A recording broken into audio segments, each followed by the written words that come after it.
Uncle Mickey kiri kitya tukwaniza ku TV ezenjawulo.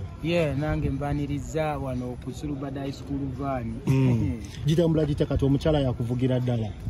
Kiba kya kitiibwa nti omukyala obwa kuvuga ko kitegeeza oli mukwano gwe. Ebintu by'omukwano wabitegeerera ddala. Njagala gwenjagala. Bwe mba mweyagala kitegeeza is fun. Gamba mwana leero nvugaamu n'agamba kale tewali buzibu n'agamba kati leero gw'onvuga. And that's how it's supposed to be. Biki ebibakuumidde mwembi nga muli mwembi obukodyo obwo kuba abasinga no bigaanamuuko? Ekitukuuma kubanga tuli ba mukwano. Ate era omukwano lwakuba bagira nti laavu gwe mukwano ogwa namaddala. Bwe muba ba mukwano nga you friends, then everything will flow. Wataddeyo poster, wataddeyo ekivulu kyolanga ekyokuserena ngate obuli offe tubadde tumanyi nti wakava ku jazz okusaabala. Ki kyennyini kyogezaako kubanga oyisawo ekivulu kya kucelebrating bbanga ki? Ngenda kucelebrating emyaka 15 mu music industry. Celebration ebeeranga birthday tebeerawo buli kaseera. Ekivulu kiri nakikola last year mu mwezi gw'omwenda ennaku z'omwezi nga 7. Kino kigenda mu 2024. Kino kigenda kubeerawo ennaku z'omwezi nga 15 omwezi ogw'e11 ye November mu 2025. So mu bufunze abalowooza nti wabadde wakamala okukola ekivulu wali eri ate era ogenze ku Serena teba batuufu? Simanyi kuba ankolera budde nti kati wano olina okuyima mu time eyo ne wano olina okuyima mu time eno. First and foremost waliwo abantu bange benali nabo naye nga ne balemererwa okujjawa ku jahazi. Kaakati ne bagamba Mickey lwaki otutegekerayo corporate show naffe tukulaga omukwano nti tukwagala. Siyimbira class emu, however much nava mu ghetto, but I never came from the ghetto to run out of the ghetto, but to make ghetto a better place for everyone to live in, or to paint a good picture about the ghetto. Nti naffe abaana ba ghetto tusobola okugenda ne tutula n'abalangira. Oyinza n'okwekanga nga twazalibwa mu ghetto naye ng'ate tuli balangira, okitegeera ndowooza. So nensalawo nkole nga celebrating emyaka 15 ku Serena Hotel era mpite mikwano gyange. Nasoose kuyita mikwano gyange nammwe ab'amawulire ng'oli mukwano gwa Mickey Wine osaana okufuna kwolwo olunaku omwana nakukwatira kamera ne mujja ne tu experience nga ffena kubanga tewakankolako interview emu 2 3 ne muganda wange oyo noono si interview ntono. So that means tutambudde ffenna kibeeranga nawe bonajja n'ogamba celebrating emyaka 2 oba 5 mu mawulire. Kitegeeza Mickey Wine bwakusaba ssente n'okumuyimbira abeera mubi kubanga mubadde ba mukwano. Njagala kujja oluusi nyinza n'okujja nga sigenda kuyimba wabula ne celebratinga naawe. Kitegeeza tujaguze mu Luganda tujagulize wamu nga bwe tulinda n'emyaka emirala egijja bwe tweyagaliza ebirungi ku bibbanga lye tubaddewo. Kitegeeza n'egijja tujja kweyagaliza ekirungi. Ebiseera bisinga Serena eyo bangi abataddeyo ko kikivulu ku Serena awo oboolya nga amaze n'emyaka egisinga 15 ng'ate badde baludde okukola ebivulu gwe yakava ku jahazi n'oyagala oteke ku Serena. Abantu banaagaana okujja ne bagamba nti twali twakavala ku kivulu kyo. Sibirivingira mu negativity. Ne sibirivingira kubeera kiremya. Bwe mba nina Katonda bagamba with God everything is possible. Katonda bw'aba waali tewali kirema. Tewali kirema. Nze ebintu byange byonna mbikwasa Katonda. Era mbikwasa Katonda kubanga nzikiriza nti abanjagala tebannimba n'abaakagula zittebo tebannimbye nti bampadde ssente za bicupuli. Okitegeera ndowooza. So nze nzikirizamu abo abanjagala. Omuntu akwagala takoowa. Omuntu akwagala takoowa. Kiringa ggwe bwe mbaagala nti bwe munsaba interview leero ne bwe bubankya ne mujja ne muddamu ne munsaba interview sijja kugamba nti wakanzijjako interview. Okitegeera ndowooza. Ekivulu kyo kyaggwa kyali successful ekyokujahazi naye omuntu yandibadde yeebuuza Mickey Wine yakolamu eki mu gundi ezo n'amagye agavaayo. Nze obulamu bwange sinze muntu eyeesudiya. Sinze muntu akudaala. Sinze muntu ne bwe mba nnyambye omuntu nenvayo ne ngamba nti nayamba ono oba nnyambye ono. Wabula ye bw'avaayo n'akyogerako kitegeeza ye yazziza okusiima kwe gyendi. So sijja kugamba nti ssente nazikolamu kino oba kino kubanga awo oluusi ne be nayamba mbeera nga ayagadde obbalaga nti mmwe nabayamba so ekyo nja kirekawo bwenti. Ebiseera ebisinga kati nga Mikwano wateeka ekivulu nga Datsvibe yateeka ekivulu nalabe comments eziva ku social media aba foot soldier nga bagamba nti ku side y'ekibiina nga mususu okuteekayo nnyo ebivulu. Sinaba kuteekako kivulu kya kibiina. Nina gye mpagira ng'omuntu ate nze mpagira NUP era mpagira maanyi g'abantu. Era bwe tuba tunyigirizibwa muno tunyigirizibwa kyekimu. Naye sitegese political show. Okitegeera ndowooza. Wabula nina nange gye ngwanga omuki ng'omuntu. Ate naye ali eyandaba buli omu alina omulimu gwe ng'omuntu. Kati lwakuba munaye siyagala nnyo kutunulira negativity ng'era bwe nabagambye ebitampa mirembe sibiwa budde. Naye waliwo abamu be nalabyeko naye nga n'ababadde boogera omu ng'atudde gwe nazirabyeko ng'atudde mu dduuka lya speya atudde yali mu bizinensi naye ng'akutte essimu akakkanya eyange kwendya kwenkulidde kwemperera abaana kwennyambya abantu okitegeera ekitone kyange kyenkozesezza nenkwata ne ku mikono gy'abalala nabo nensobola obbakola ki obbasitula. Naye ye n'agamba nti naye ng'ate ne gwolaba oyo ayogera oluusi osanga takusupportinganga nako tagendangako na subscribinga ku luyimba lwo. Naye ye ali mu bizinensi ye ate nga mu bizinensi eyo yenno tasobola buli wa kibiina ajja amuguza. Tewaliwo kapaane nti bw'oba wagira NUP wano tokyama oba bw'oba wagira NRM wano tokyama wabula bonna abakola ki abaguza. Kaakati naye ate nze nga ne mu bizinensi yange waliwo osanga besobola kukola ki besisobola kuguza naye ate ye nga takisobola nakisobola. So bannange tweyagalize obukyayi buluma gwabuyina gw'obuteeka kubeera tebumuluma naye ate omukwano gugatta ffenna. Obukyayi bugattulula wabula omukwano gugatta. So nze nsaba tukulembeze mukwano kubanga ne Katonda atukuumira kwagalana si kwawukana. Atwalabeko obutambi obwadde butambula obuolyawo ngo osika emiguwa n'abadde bakubuukinze ku kivulu ekimu oba ku kifo ekimu wadde olina okuba nga opafominga. Obuzibu bwavuddewo era kyavudde ku ki? Waliwo omuvubuka DJ yantimba nga simanyi.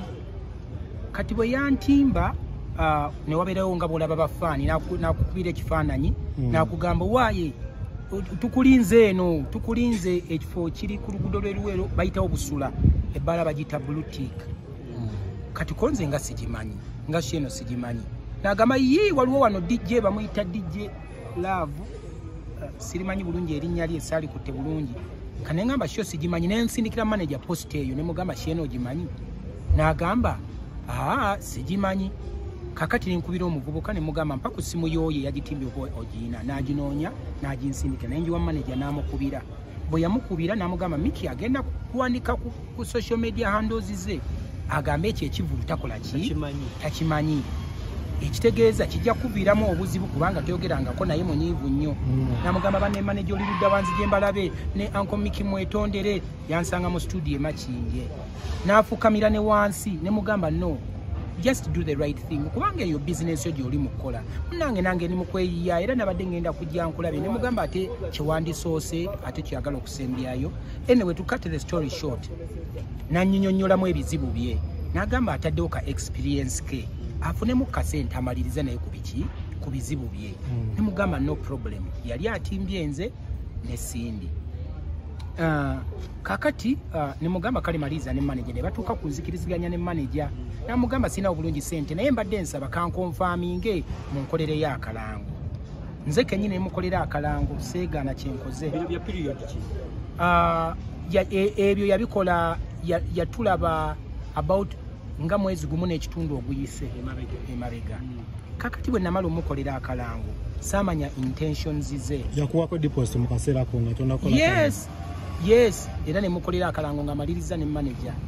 Namugamba naye munnange sente zaffe tuzifuna tetunabakola ki kusimbula as a protocol always konze ko ne bamaliriza era manager yabikola ki yabinyinyonyola nti tumaliriza ne mukola n'akalango ne mugamba ne next time omuyimbi omulala ayinza obutabeera lenient nga nze. Kakati n'alanga kakati manager yalina okufollowing up ensonga ezo waaye nga tunaba tuwongera ssente omusajja from that day teyaddamu kukwata simu kati nze ne show nenjerabira kubanga manager alina okukola ki okunzijukiza mbeera nve wa Fikfa Maika ku show that was Friday manager ngankubira ngamba owaaye munnange omusajja ono takwata simu HM naye show ye ya leero olwo olunaku lwennyini era nengaze mutamukwata ne mugamba bwe batakwata muveeko ko ye nti nedda sikiriziganya nakyo oyina brand ey'okuprotectinga bw'oba wasalawo n'okubira omuntu akalango kitegeeza wakkiriza nti ogenda kukola ki kuyimbayo ne mugamba okay n'agamba tugendewo ne tuvuga ne tugenda twatukawo ssaawa 5 eruweero busula bayitawo busula bwe twatuukayo manager n'agenda n'ayogera naye namugamba kanzi dakiika emu namugamba naye lwaki obadde tokwata simu munnange nga bw'obimanyi ebyebivulu anyway ebyo ne biggwa kati gayi n'atandika okwebuzaabuza nentuka ne bagamba bannaye nkooye njagala genda kukola ki kuwummula enkyankeera mu basponsa kati ko ye n'agamba nti kale gayi bwe yamala okwambala yagenda bugenzi ku stage bwe yagenda ku stage tuba tuliawo ne Sindi n'ajja Sindi n'atuuka n'agenda ku stage ndowooza ye yali yamulemerako dda before kakati munnange tuba tukyali awo manager n'agenda ku stage namugamba owaaye Miki ayagala akooya ayagala genda n'agamba mwana nze sente zammwe sinnaba kuzifuna sente zammwe sinnaba kuzifuna ko ye nti ng'ate oyogera bubi nti sente zammwe sinnaba kuzifuna mwana oba mugenda mukole eki mugende kati manager ye najja n'obusungu n'aŋŋamba Miki omanyi gayi bwangambye ku stage kakati ne mugamba agambye ate mugamba oba tugende mwana tosika muguwa tugende bwe bamukuba kibookoze bamukube kibookoze n'agamba ne Miki watuuse wano abantu bonna ne bakuŋŋaanira ku mmotoka ne bakulabako ne batandika okusasula okuyingira kakati out of the blue ate osimbulewo bw'atuuka ku stage n'agamba mulaba Miki Wine aze wano n'atayimba olaba abantu abo kyokka nakwata ssente n'enzimuwa gwe nga tobimanyi ne mugamba kale nenkwata ekkubo ne tuyingira munda bwe nalinda Sindi yali yakava ku stage ne nninya ku stage nanneekanga n'okunneekanga ne mugamba naye munnaye ekyokoze kibi n'agamba HM baneeka ntume bawunsi aleeta akasente ku mulyango ne mugamba kale kati engeri gye nali ntuuse ku stage abantu bawoggana definitely bo tebamanyi kigenda mu maaso balinze Miki Wine kuyimba n'ensooka nnyimba ennyimba 3 nga babwe beesootinga kati bwe baatuma ku mulyango akime ssente bwe yazireeta zikwata bwati mu ngalo era mu buvidiyo bwe busakiratinga waliwo omu ku babawunsi ab'ekifo ayimiridde ku kisenge emabega behind me ng'era bwe munalaba buvidiyo bwe ne muzuumi nga mujja kulabanga mu mukono ogwa kkono yali akuttemu ssente kati manager n'agamba omuyimbi olwedde ali mu kuyimba mpa ssente manager ne bagaana oli n'amukola bwati oyo DJ n'amukola bwati kati nange kyenva mpuulinga ne ŋŋamba bannange munnange nzize wano mbadde sinababagamba naye basooka ne bannanga wano nga tebakoze eki nga tebaŋŋambye kwegamba ne mbannyonnyola naye munnange nze temundabangako mu mivuyo gino lwakiri oli ne bwentuukawo n'aŋŋamba munnaye binkuttemu muyimbira kubanga nze nina erinnya ery'okukuuma ye ayinza okuba ategese esho mulundi gumu naye ng'ate nzawo ŋŋenda kuyimbirayo emirundi nga 100 munnange Gayi n'agaana okugira ssente kati abantu be batandika okwogana bakusasule mu buvidiyo bennyini be bakoze buvidiyo okwagala okwonoona erinnya naye munnaye mu bulamu buno bwe bakalina amazima gatwala amazima galinnya madaala obulima ne bufuna ne elevator ne budda waggulu ne olowooza ne balowoozesa buli omu nti kyekituufu naye amazima bwe gatuukayo obulima bubeera tebuliddamu kukola ki kubeerawo era mu vidiyo ezo bamutinze amaloboozi abamu be boogereramu amaloboozi tegalimu naye ng'abantu bagamba bakusasule ne batandika n'okukwata obucupa nga babukuba bawunsa baate tebabukuba gwe tunuli olabe bawunsa yambadde wano ku sayidi emabega era nentuuka ne mugamba mpa ssente ne mugamba kale zikwasa enzi n'agaana kaakati ne mugamba munnange nno ŋŋenda kukoma wano kati abantu ne batandika okwoggana bakusasule ne batandika omukuba obucupa n'ebipapula nze kennyini ne mbasitopinga ne mbagamba bannange odio mujja ziwulira bulungi bwe baba babadde bakuba nze era ebigambo mu background terisobola kubula kyosobola kugamba nti bakusasule ate ng'okuba gw'ogamba bakole ki basasule so to cut the story short ne mbagamba munnange bwe mba temumpadde ssente nze kankome wano kasita mutegedde amazima nti tebansasudde naye nzize wano olw'okukuuma erinnya lyange kati balance wali wasigaddeyo meka ekyo kyama kya gundi kubanga already for starters n'abasuuwinze. Amiki, so the balance ono gwe baali baleese yali tawera balance tebamugira nalaba ng'akutte ssente mu ngalo teyazifunyulula na kuzifunyulula kati n'azimma manager nentuuka manager n'ankuba akama n'agamba Miki sooka olindeko omusajja ataaganya okumpa ssente nange kwe kukyuka ne mugamba kale zikwase nze n'angamba sooka omale okuyimba tetugenda kuzikuwa ne mugamba munange ne zino zonyimbye si gwonkaso okukola ki okuziyimba kati oli DJ kyavaavaayo n'agamba wamma osobola okukola akalango nga tebakuwadde ssente ne mugamba siganye nti wamuwaako manager wange ssente naye manja oba sibanja ebyo sooka obiveeko kati nenyinyonyola abantu kutandika okunyiiga nga bamunyigidde kati oyo yategese show y'omu ku bakugu because obudabula tutwala byagamba Miki ba maaso onviire tambula onviire yoyo ne MC we era n'abantu bewalabye abazze ku stage abangi babadde bafaani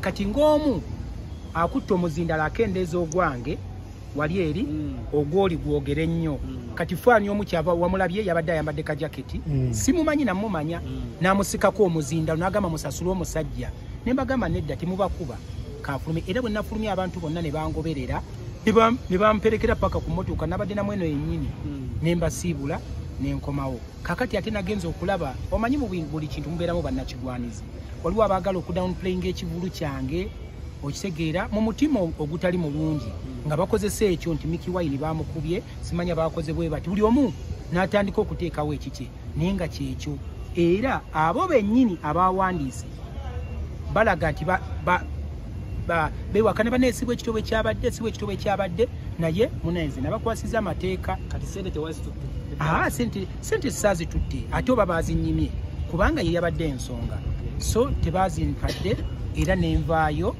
n'abantu ne bafuluma ne bavaayo omanyi Miki bide ebintu byetoololera ebintu bingi era last time tutwale nti era scandal yalimu ebyo yali jinjeera era this time around era tulaba na bino ejjinja tekyali kya show ejjinja nali maze okuyimba anti era bikwataganya kasa kibeeramu obuvuyo anti labayo nze ejjinja olaba nga bwe tuyimiridde wano tunyumya after the show ejjinja I was attacked I have video footage nti twali tuyimidde tuva ku show oli naavaayo n'agamba gwe Miki Wine jangu ombuuza nengamba kale nenzija ne mubuuzaako n'agamba nze omanyi nzaakulira wano NRM wano biki mulina kimutugamba kati buno obulenzi bwonsobola obukuba n'asooka akipa kyomu oluyi okitegeera vidiyo zonna nziyina omanyi bwe beegaana vidiyo zonna nze obukakafu mbeera nabo katumalize naye tutaddayo eyo obaka obusembe eri bafaani katono twogere kukana akayimba kamukulu Ragadi kuba twalaba omusajja ava